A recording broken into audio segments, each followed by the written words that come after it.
అందరికీ నమస్తే. మనం తిరుపతి వెళితే కొండపైన ఫస్ట్ ఎవరిని దర్శించుకుంటామండి? ఫస్టు గోవిందుడి కంటే కూడా ముందు మన హనుమని దర్శించుకుంటామండి.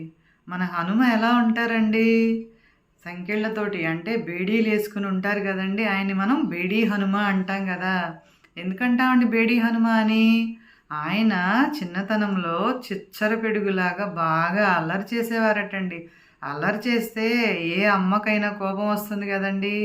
కోపం వచ్చి అంజనాదేవికి కోపం వచ్చి ఆయనకి సంకెళ్ళేసేసి ఒక శిక్ష విధించినట్టుగా ఇక్కడే నిలబడు అని చెప్పేసి నిలబెట్టారంటండి. నిలబెడితే ఇంకా తల్లి మాట వినాలి గదండీ! ఇంకా సంకెళ్ళు వేసేసి ఆవిడ పని చూసుకోవడానికి ఆవిడకి ఎళ్ళిపోయారటండి అంజనాదేవి. స్వామి నిజంగా తల్లి శిక్ష విధించారు అని అలాగే చేతులు కట్టేసుకుని అలాగే నిలబడ్డారటండి బుద్ధిమంతుల్లాగా. అంటే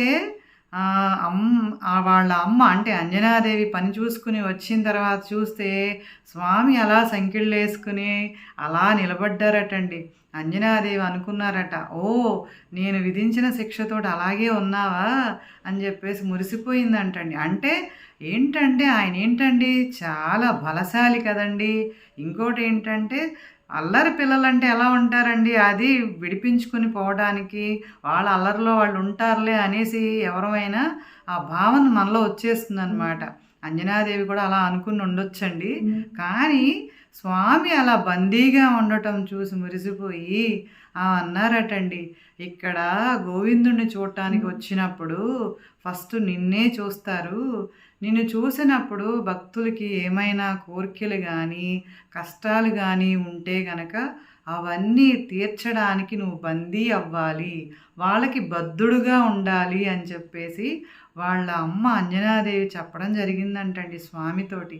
అందుకని మన బాధలు ముందు మన కోరికలు తీర్చడానికి ఆయన నిజంగా మనకి బద్ధుడవుతాడటండి. హనుమ అంటేనే నిజంగా మనకి ఏదో బలం వచ్చేసిన ఫీలింగ్ వస్తుంది కదండీ! ఏంటంటే మనకి బలాన్ని, బుద్ధిని అన్నీ ఇచ్చే స్వామి కదండీ ఆయన. తప్పకుండా తిరుపతి వెళ్ళినప్పుడు మనం హనుమని ఫస్ట్ సేవించాలండి. ఏంటంటే మన కోరిక అంటే పిల్లలకి కూడానండి దర్శింపచేయటం వల్ల వాడి అల్లరి తగ్గే ఇది కూడా ఉంటుందంటండి హనుమ దగ్గర. ఏంటంటే కంపల్సరీ హనుమని చూపించాలి అని కూడా పెద్దవాళ్ళు చెప్పడం జరుగుతుందనమాట. నిజంగా అండి హనుమని ఎప్పుడూ కూడా స్మరణ చేద్దాం. మనపై హనుమ దయ ఎప్పుడూ ఉండాలని కోరుకుందామండి. జై హనుమ శ్రీ హనుమ.